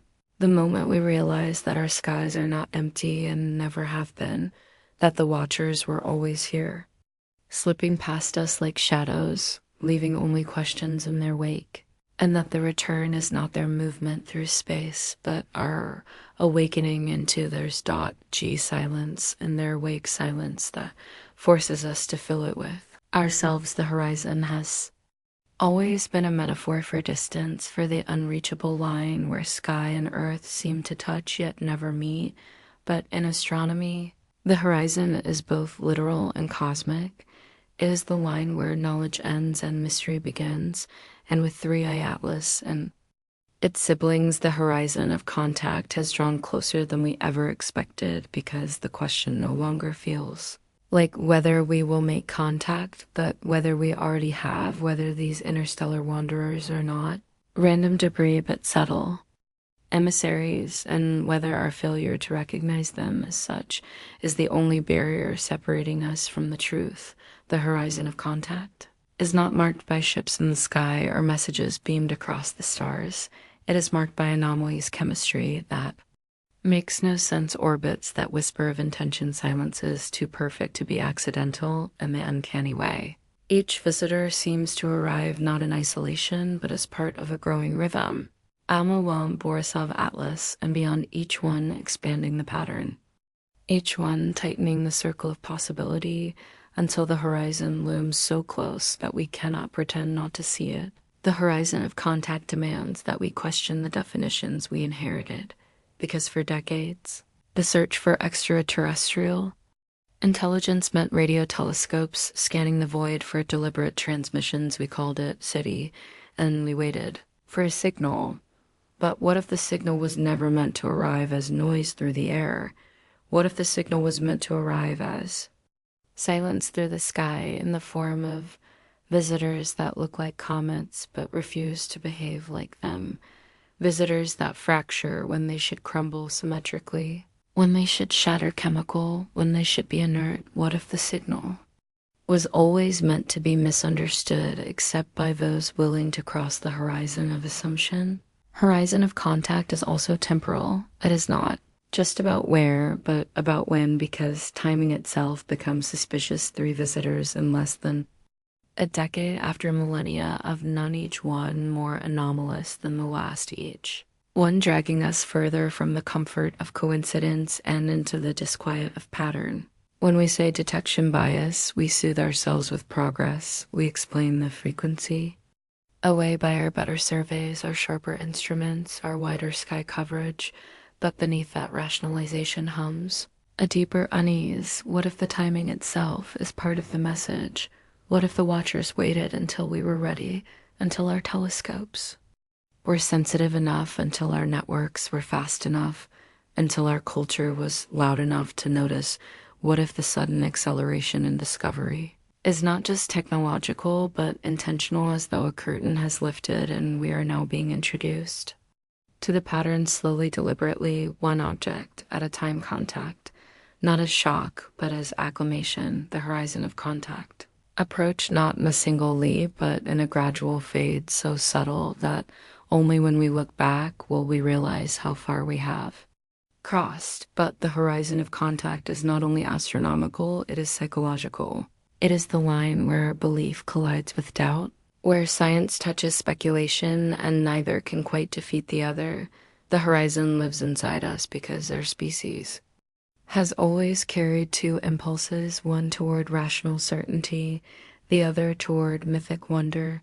We are both calculators and dreamers, both catalogers of spectra and tellers of stories, and when confronted with objects like 3i Atlas, both impulses ignite.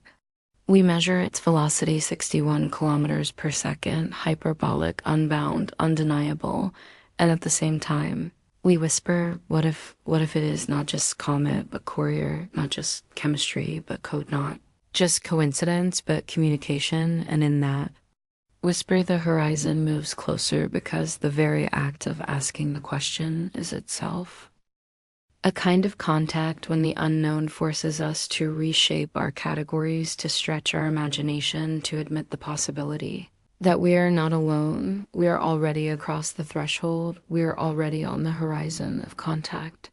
The fragments of 3i Atlas crystallize this tension because in their symmetry, we see physics, but in their timing, we see choreography. In their CO signatures, we see geology, but in their extremity, we see design. The horizon of contact is that space where both interpretations remain possible, and the refusal of certainty becomes the message itself, because if the visitors were too clear, too obvious, we would dismiss them as hoax or hallucination. If they were too subtle, we would never notice them, but here they exist balanced perfectly between anomaly and plausibility, strange enough to intrigue, ordinary enough to excuse, forcing us into the uncomfortable middle ground, where speculation thrives. The horizon of contact is the space of ambiguity, and ambiguity may be the very tool of communication itself. An intelligence advanced enough to cross stars may know that the best way to speak to us is not to speak at all, but to force us into dialogue with ourselves, to give us mirrors, not messages, questions, not answers, silence, not signals, because in our response, in our debates, in our sleepless nights, staring upward, we reveal ourselves more clearly than any transmission ever could. There comes a point when watching becomes listening, when light curves and spectra stop being mere graphs and begin to sound like syllables. And that is where we find ourselves now, after ʻOumuamua, after Borisov, after Atlas, after the fragments and the long silence and the hints of a fourth and fifth visitor, because the sky no longer feels like a picture, it feels like a voice, and the earth no longer feels like a spectator, it feels like an ear we did not build. Radio dishes and survey networks only to chase rocks. We build an organ of attention, and now that organ is learning. A new sense, the listening earth is not a place, but a posture. It is the decision to treat anomalies as statements, and to hear chemistry as cadence, and to read symmetry as emphasis. It is the quiet refusal to be comforted by randomness when repetition knocks a second and a third time. It is the choice to widen the band of what counts as a message, to include silence, to include timing, to include the choreography of orbits and the improbable resilience of fragile bodies that split precisely where camouflage is strongest. The listening earth is the moment we admit that contact may already be underway, and that our role is not to demand clearer words, but to cultivate finer ears. We will still measure, we will still model, we will still subtract every natural explanation until only doubt remains, but alongside subtraction. We will practice attention to the way a CO coma can function as a beacon, attention to how an interstellar trajectory threads the needle of observability. Windows attention to how a fracture near Jupiter can be both plausible and pointed. The listening earth is the synthesis of skepticism and wonder, neither surrendering to conspiracy nor hiding behind denial. It asks for discipline, not drama patience, not proclamation. It asks us to archive every light curve, every spectrum, every non-detection, and to weave them into a grammar no single data point can reveal, because language is not a word, it is a pattern, and patterns require time to listening. Earth accepts that time may outlast us, that the sentence being written across our century could be meant for our grandchildren to finish reading, but we listen anyway, because listening is how a species announces to the cosmos that it is ready.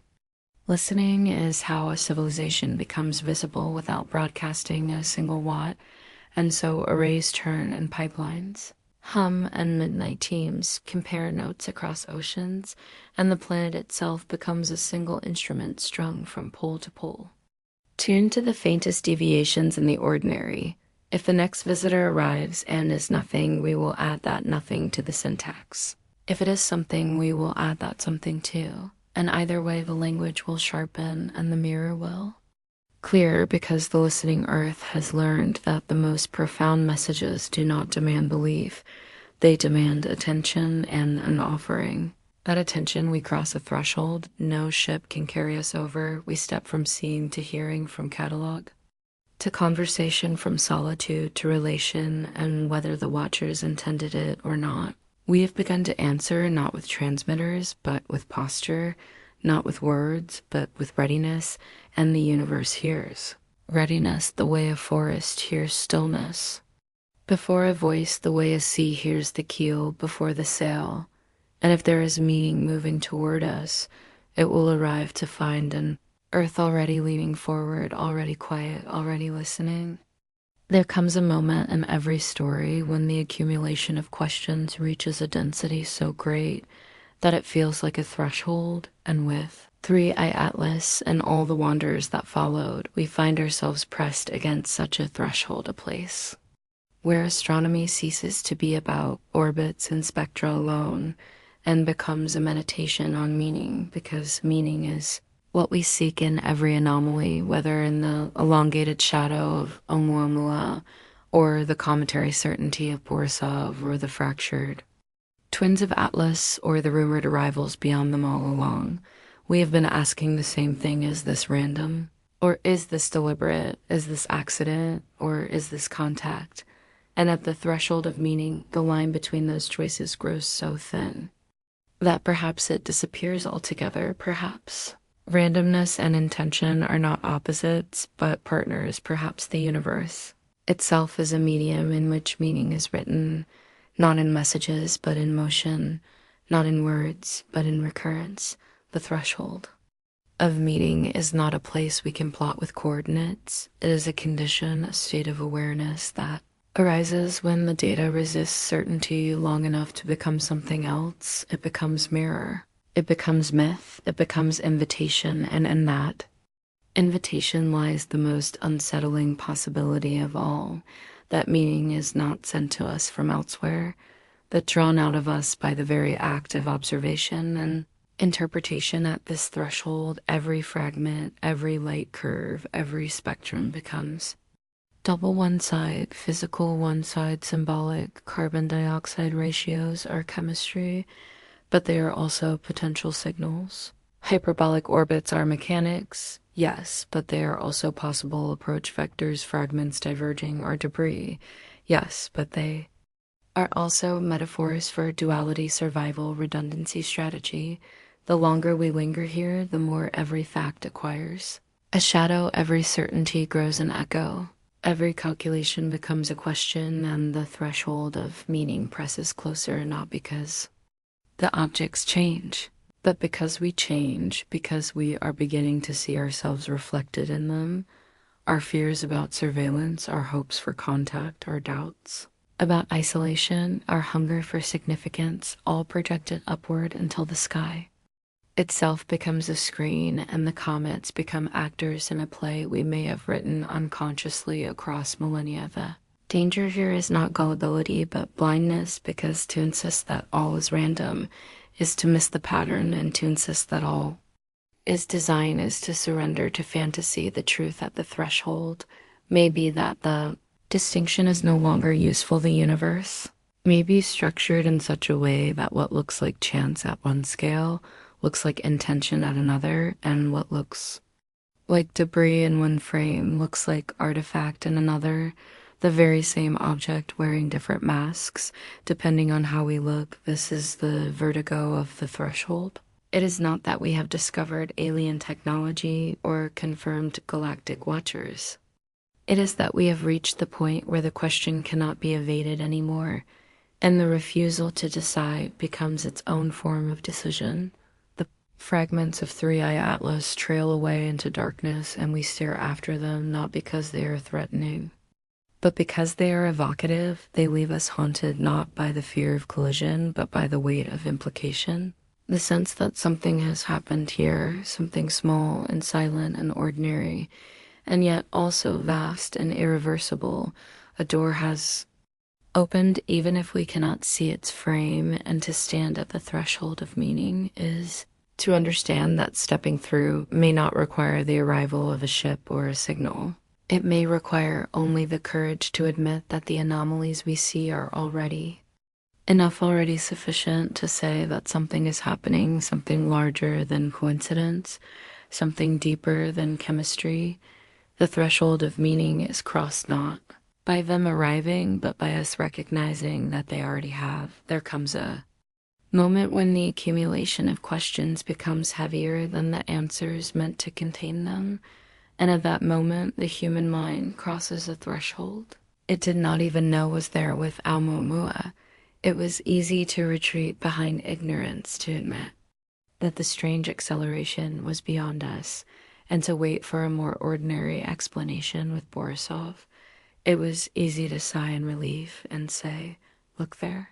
It is a normal comet with a coma and a tail, behaving exactly as comets should with Atlas. It was less easy because Atlas did not behave normally. It fractured into twins near Jupiter and carried with it chemistry that defied every expectation, and its symmetry mocked randomness until coincidence no longer felt like comfort at all. It felt like excuse. And so the questions mounted: why here? Why now? Why so often? Why so strange? And the weight of those questions began to drag us across a boundary we were not ready to name, the threshold of meeting a place where objects in the sky stop, being only ice and rock, and start being mirrors, a place where astronomy is no longer about the certainty of numbers, but about the ambiguity of interpretation. The threshold of meaning is subtle. It does not arrive with fanfare. It creeps closer each time we plot a trajectory that makes sense, but whispers of intention. Each time we measure a spectrum that tells us chemistry, but suggests message each time. Silence itself feels like signal, and the more we try to dismiss it, the louder it becomes, because meaning is not content to sit quietly in the corner. It intrudes, it demands, it transforms every comet into a riddle, and every fragment into a metaphor. At this threshold, nothing is what it seems. A coma is not only vapor, it is the possibility of a beacon.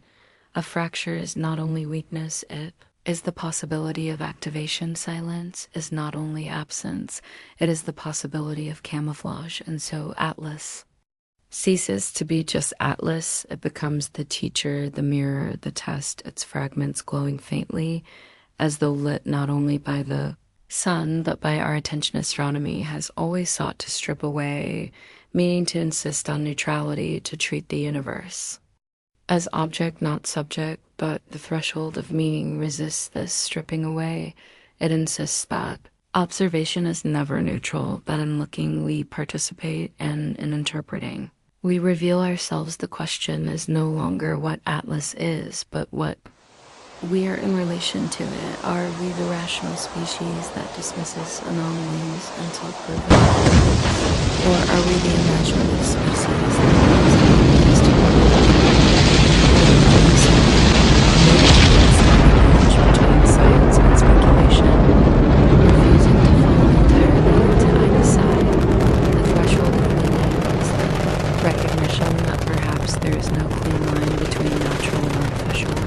Perhaps the very attempt to draw such a line is itself an artifact 10, of our limited 9, imagination. 8, Perhaps 7, the galaxy is filled with 6, things that blur 5, those categories 4, on purpose, 3, probes 2, disguised as comets, 1. messages hidden as chemistry Ignition patterns, and liftoff of masquerading as Ares chance 1X, to camouflage testing as concepts documentation. for the future of Is new the time rocket design. special?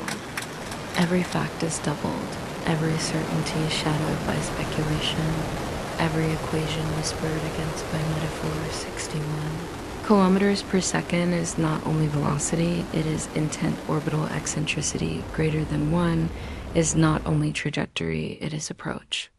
Vector carbon dioxide ratio of 81:1 is not only chemistry, it is signature. Each fact wears two faces, and neither face can be dismissed without losing something essential. Perhaps this is the purpose. Perhaps intelligence older than ours knows that clarity is wasted on the young, that certainty closes doors while ambiguity opens them. Perhaps we are meant to wrestle with the double meanings, to strain against them, to grow into them as a species. The threshold of meaning is therefore less about what Atlas is and more about what we will allow ourselves to see in it. There is always a boundary between what we know and what we suspect, and that boundary is not made of equations or telescopes, but of imagination and restraint. A veil stretched thin between the measurable and the meaningful, and with every interstellar visitor, the veil has grown thinner until now it trembles like fabric in a rising wind.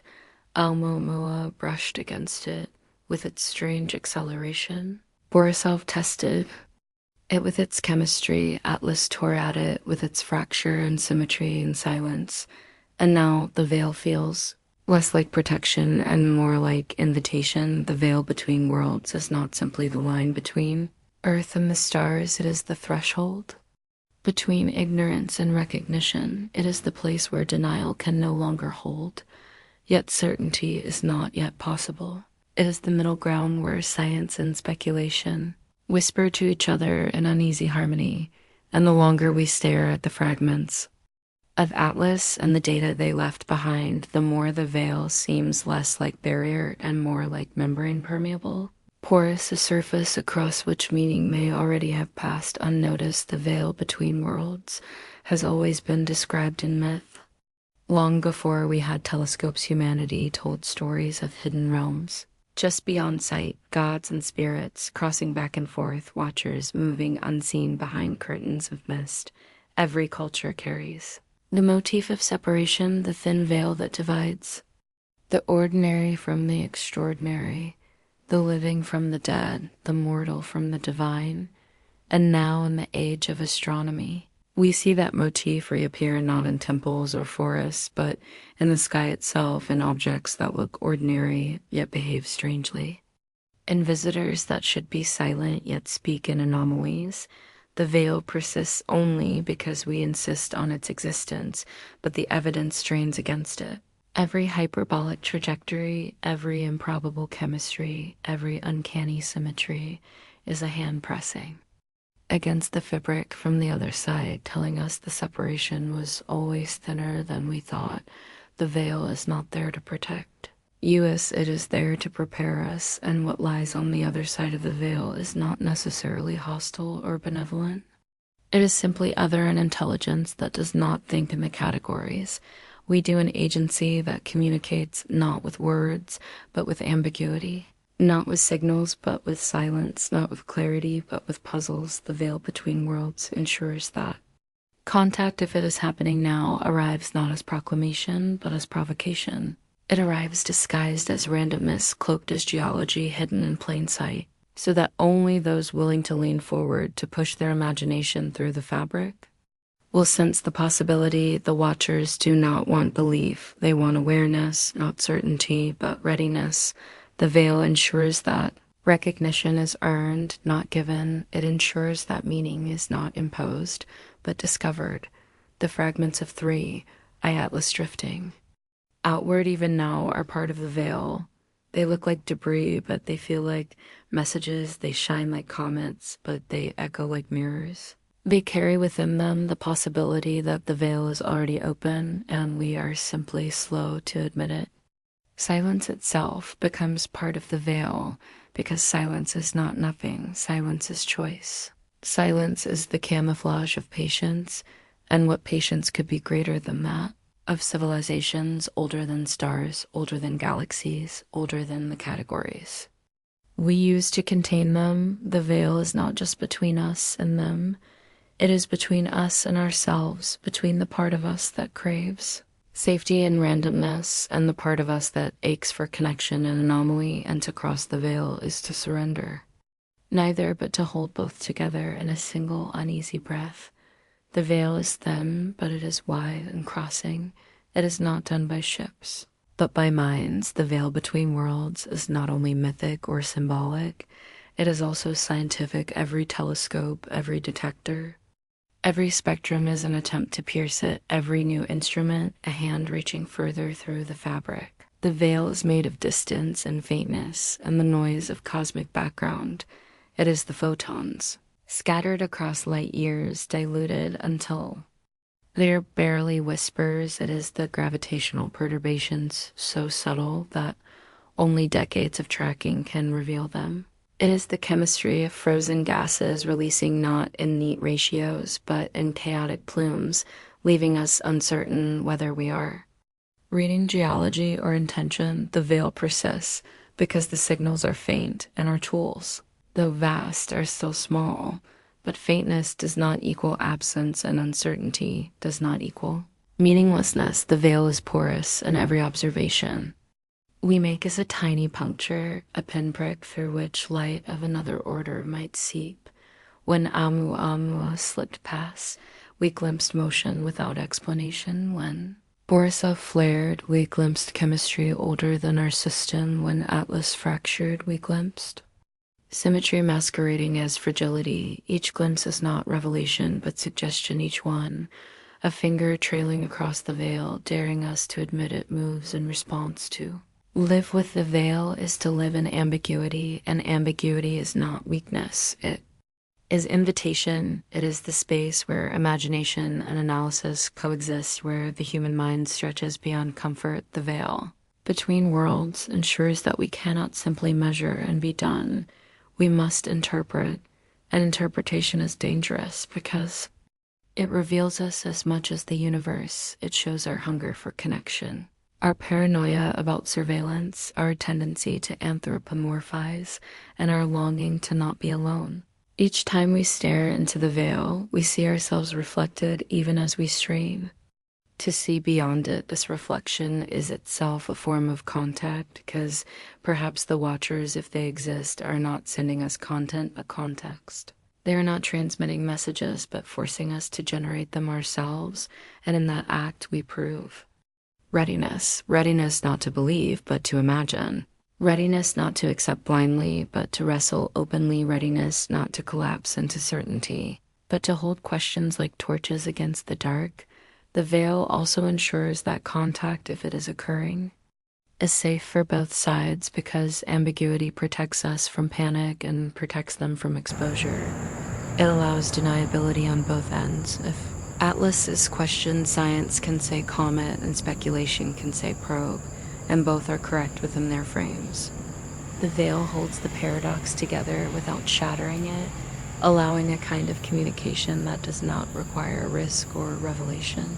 A dialogue of anomalies rather than words, a conversation made of timing and chemistry and silence and pattern. The veil between worlds is therefore not just barrier but protocol. The rules of first contact, written not in treaties but in physics, not in agreements, but in ambiguity. The veil ensures that nothing is proven, yet nothing is dismissed, and in that suspended state, civilization can adapt slowly, gradually, without collapse. As we watch the fragments of Atlas fade into the outer dark, we must ask ourselves whether the veil is lifting or whether it is simply becoming visible. Perhaps it was always there, we just did not notice. Perhaps every comet, every asteroid, every meteor that has ever fallen into our atmosphere was part of the same fabric, and only now are we awake enough to see its weave. Perhaps the veil has never separated worlds at all. Perhaps it has always bound them together, threads, connecting star to star, system to system, intelligence to intelligence. The veil not as distance but as medium, the galaxy itself as loom, weaving contact in ways too subtle for the impatient but inevitable for the persistent. In this interpretation, the veil is not something to pierce or tear, it is something to learn to read. And 3, Atlas was a letter in its script. Silence does not vanish when the object that carried it is gone. Silence lingers like an afterimage on the mind, a resonance that continues long after the source has moved beyond detection. And so, when the fragments of 3I Atlas slipped into darkness, their silence did not fade, it deepened, it became memory. And memory has weight, memory has shape, memory has consequence. Because what we remember becomes part of what we are, and in remembering Atlas, we do not recall only data. We recall unease, we recall wonder, we recall the sensation that something subtle and deliberate may have brushed against us without revealing itself. The memory of silence is not absence, it is presence drawn inward, stored not in instruments but in imagination. And imagination is as real a force in shaping human destiny as gravity or chemistry. The silence of Atlas now belongs to us, and we carry it forward not as proof but as possibility. Memory transforms silence into story, and story is the way civilizations metabolize the incomprehensible. Every culture has taken silence from the sky and given it voice. Gods hidden beyond clouds, spirits watching from stars, ancestors speaking from constellations. The silence Above has never been empty, it has always been full of projections, and Atlas joins this lineage, its quiet trajectory, its fractured twins, its chemical oddities, all. Woven into the expanding mythos of interstellar visitors, the memory of silence, therefore, functions as archive, and archive functions as compass. We may not know what Atlas was, but we know what it did to us. It changed the frame. It shifted the question from are we alone to are we already observed? And once a question like that is planted, it cannot be implanted. It grows, it spreads, it reshapes. How we look at the next visitor and the next after that. Silence becomes cumulative, each interstellar object adding another layer, another echo, another weight until the quiet itself becomes deafening. The memory of silence also has a paradoxical power to unify, because debates rage about chemistry and trajectories, about whether anomalies are natural or artificial, but everyone agrees about the silence. We all heard nothing. Together, scientists heard nothing, believers heard nothing, skeptics heard nothing, and in that collective non-experience lies a strange form of communion. We are divided in interpretation, but united in absence. The silence was democratic. It spared no one and excluded no one. It enveloped us all. And in being enveloped together, we glimpsed a truth often forgotten in the divisions of earth, that our species shares the same sky, that our ears are tuned to the same void, that our longing and our unease rise from the same silence. And perhaps that is part of the function of these visitors. Not only to force us to consider them, but to force us to consider ourselves as a single listening body.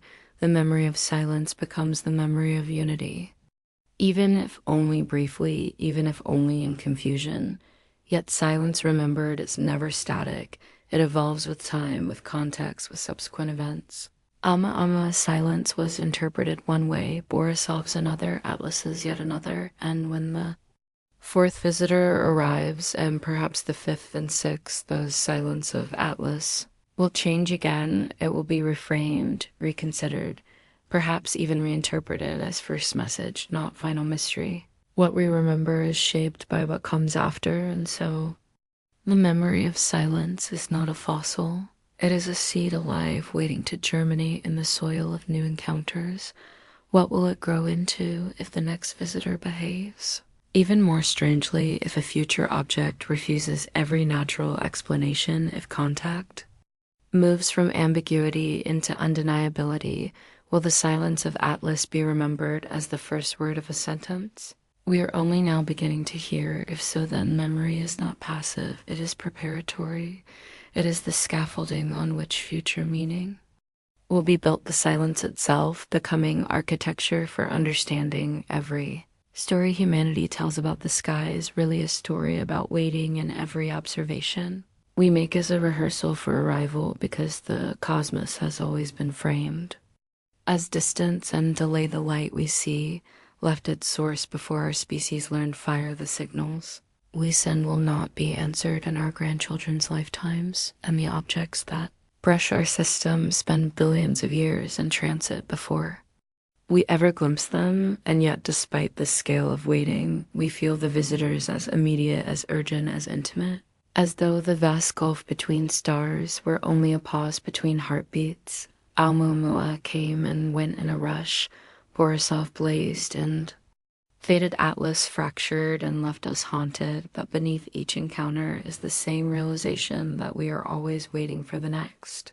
The endless approach of the unknown, the endless approach of the watchers, the endless approach of meaning that may never fully arrive. The endless approach is both torment and gift, because it denies us certainty while granting us continuity. Every silence is temporary, every answer deferred, but every approach also a reminder that we are not forgotten, that the galaxy does not leave us untouched. The endless approach reshapes how we think about contact, because we imagine it as event, a singular moment, the ship descending, the signal detected, the handshake across stars. But perhaps it is not event at that all. Perhaps it is process and unfolding stretched across centuries, each visitor another. Step each anomaly another syllable, each silence another pause in the sentence.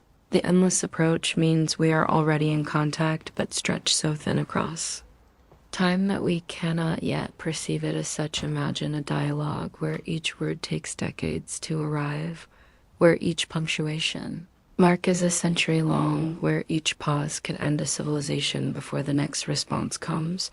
That is the scale of galactic communication, and perhaps these visitors are part of that scale.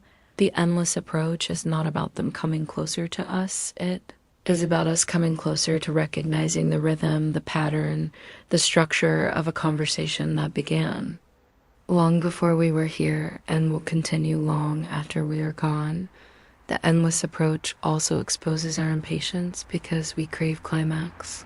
We want the revelation to break the silence. We want proof undeniable and immediate, yet what we receive instead are fragments, ambiguity, anomalies, hints, each one enough to unsettle, but not enough to confirm. And in our frustration, we may miss the point because perhaps the watchers do not intend to be confirmed. Perhaps their purpose is not to announce, but to condition, not to shock, but to acclimate. The endless approach ensures that each generation inherits a little more strangeness, each century absorbs a little more unease, until eventually the extraordinary becomes ordinary and recognition slips.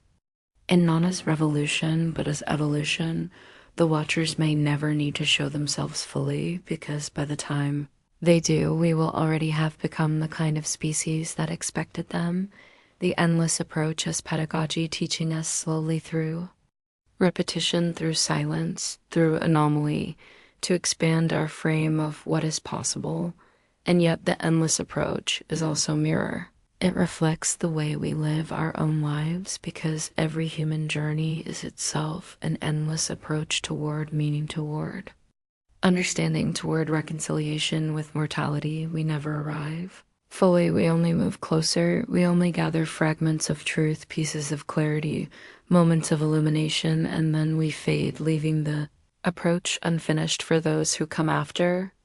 Atlas itself is a metaphor for this truth, a traveler that will never stop moving, never stop receding, never stop approaching something beyond our reach. It's endless. Journey across the galaxy, echoed in our endless journey across the span of thought. And wonder to speak of the endless approach is therefore not only to describe them, but to describe us. We too are fragments unbound. We too are anomalies stitched from chance and intention.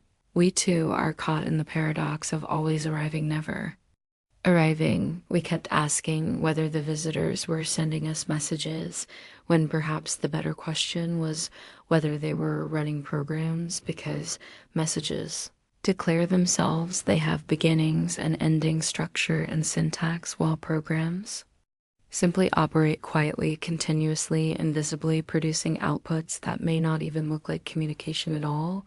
And as we stared longer at ʻOumuamua, then Borisov, then Atlas, with its fracture and its silence and its uncanny chemistry, what began to emerge was less the shape of a conversation and more the rhythm of a computation, a quiet algorithm unfolding across centuries.